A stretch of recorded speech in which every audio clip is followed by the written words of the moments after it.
Leipzig lights up. The city is celebrating the 30th anniversary of the peaceful revolution that led to the fall of the Berlin Wall. Thousands turn out with candles. It was here that back in 1989, 70,000 people gathered for a decisive protest that proved a catalyst for change. This wave came from this day, came from Leipzig, but went this wave to all over the East Germany. And then this power of the people could destroy, could, fall, of the Berlin Wall.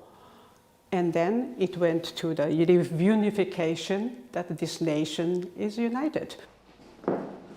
Tomoko Mazur is the widow of Kurt Mazur, back then the man in charge of the Leipzig Gewandhaus Orchestra. The famous conductor showed immense courage negotiating with the communist authorities in order to avert a bloodbath. Leipzig has him to thank that security forces drew back from a violent suppression of the protests. Every musician was so worrying about their children, teenager children, and so they go every Monday on the street, exactly like my husband. I don't think he had fear.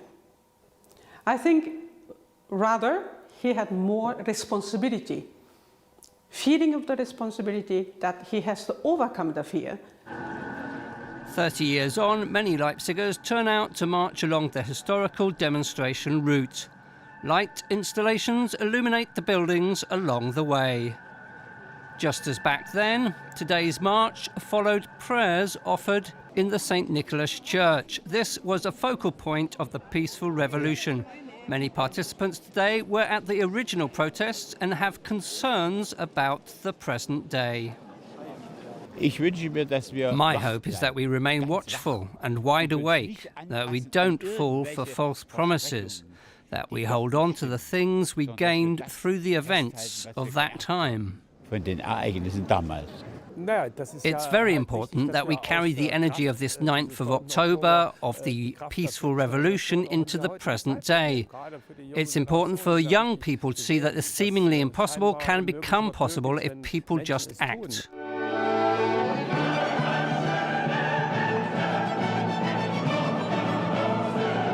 Joy encapsulated in Beethoven's 9th Symphony. One of the singers here is Caroline Mazur, the daughter of the great conductor. She feels a duty towards and is inspired by her father's actions. He tried not to shut anyone out.